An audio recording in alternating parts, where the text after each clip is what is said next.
Dictation start होगा 5 second बाद। Start. उपर्युक्त पंक्तियां क्या कहना चाहती हैं और वे किस सामाजिक स्थिति की ओर हमारा ध्यान ले जाना चाह रही हैं। माँ याद करने पर दिन भर घर में काम करने वाली माँ ही याद आती है, चाहे वह बीवी, बेटी, बहन या पड़ोसन की ही भूमिका क्यों न निभा रही हो। अवलोकन एवं तत्व चिंतन से यह पता चलता है कि प्रकृति ने महिला एवं पुरुष का निर्माण परस्पर पूरक के रूप में किया है।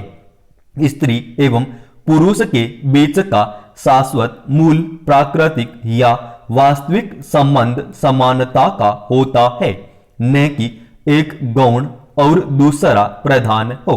किंतु विडंबना है कि आज स्त्री और पुरुष के मध्य असमानता की खाई व्याप्त हो गई है, जो उपर्युक्त पंक्तियों में स्पष्ट नजर आती है।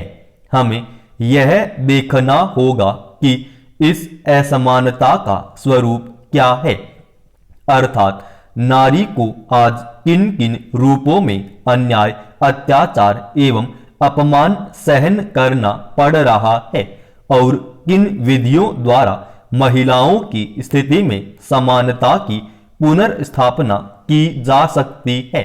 साक्षरता के अर्थ पर अगर गौर करें तो इसका शब्दार्थ होता है अक्सर ज्ञान से युक्त होने की स्थिति। इस स्थिति में व्यक्तिगत स्तर पर साक्षरता को व्यक्तिक साक्षरता एवं सामूहिक स्तर पर सामाजिक साक्षरता कहते हैं। उसी प्रकार साक्षरता का व्यापक अर्थ होता है पढ़ा लिखा या विद्वान, परंतु यदि साक्षरता की व्यावहारिक अर्थ को देखते हैं तो इन दोनों के मध्य भी एक मध्यम मार्गी अर्थ है जो अधिक उपयोगी तथा व्यवहार्य है। महिला समानता से तात्पर्य है महिलाओं को आर्थिक, सामाजिक, धार्मिक एवं राजनीतिक क्षेत्रों में पुरुषों के समान अधिकार की प्राप्ति व उनका उपभोग। महिलाओं की असमानता के स्वरूप पर अगर बात की जाए तो सिर्फ पिछड़े ग्रामीण समाज में ही नहीं अपितु शहरी प्रगतिशील आधुनिक समाज में भी महिलाओं को विभिन्न स्थानों पर असमानता का सामना करना पड़ता है। लेकिन महिलाओं की यह स्थिति तब और जटिल हो जाती है जब वे निरक्षर होती हैं। महिलाओं की साथ असमानता की स्थिति उनके जन्म लेने के पूर्व से ही शुरू हो जाती है। लड़की की तुलना लड़के के जन्म की इच्छा एक प्रगतिशील समाज के लिए श्राप के समान होता है, परंतु आज भी कई स्थानों पर बेटी के जन्म लेने के पूर्व ही उसे मार दिया जाता है, परंतु लेने के उपरांत भी पालन पोषण में असमानता दिखाई देती है। खान पान एवं वस्त्रों के चयन में यह निश्चित रूप से दिखाई देता है।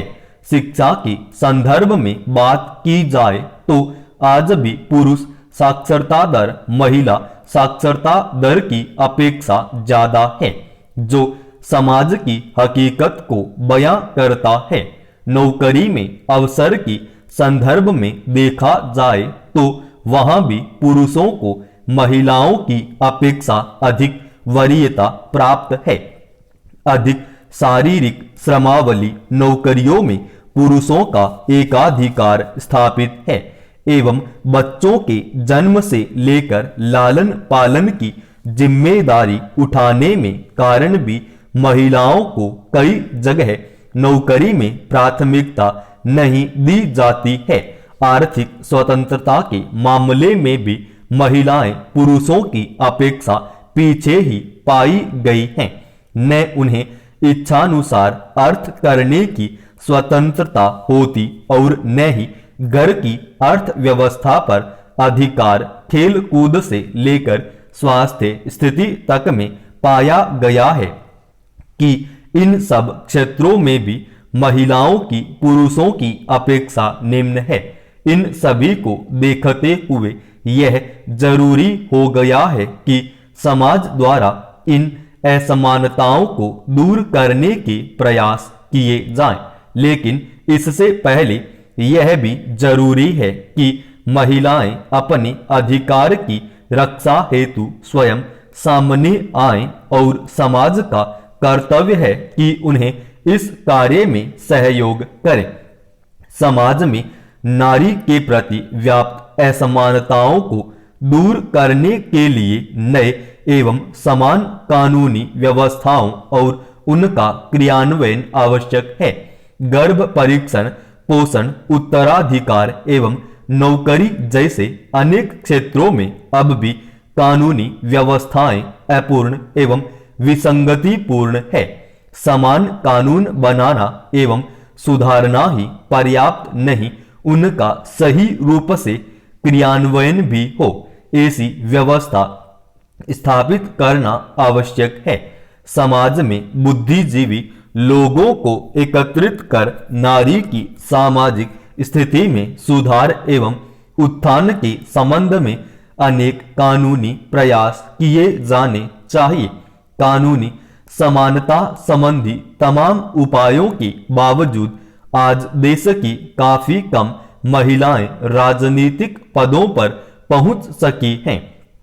राजनीतिक स्तर पर इस विषमता को दूर करने के लिए जनसंख्या के अनुपात में राजनीतिक पदों पर महिलाओं के लिए आरक्षण सुनिश्चित करना चाहिए। वर्तमान में महिलाओं को आर्थिक मामलों में वांछित स्तर की स्वतंत्रता प्राप्त नहीं है।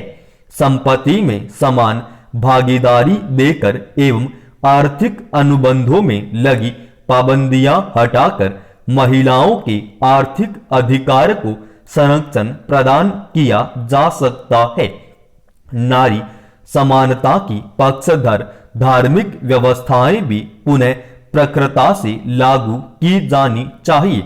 अन्य लोगों को भी इन व्यवस्थाओं का अनुकरण कर नारी को महत्ता देने का आग्रह करना चाहिए।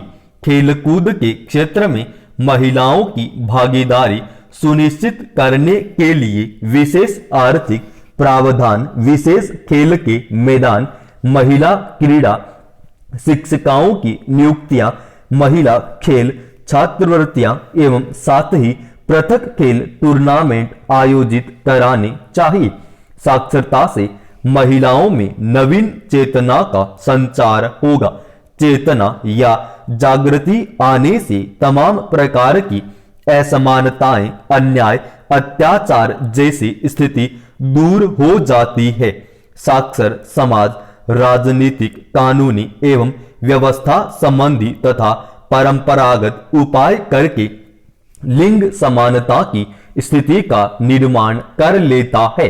महिलाओं का वर्तमान पिछड़ापन दूर करके उन्हें समानता के वास्तविक स्तर पर लाने का एकमात्र उपाय साक्षरता है।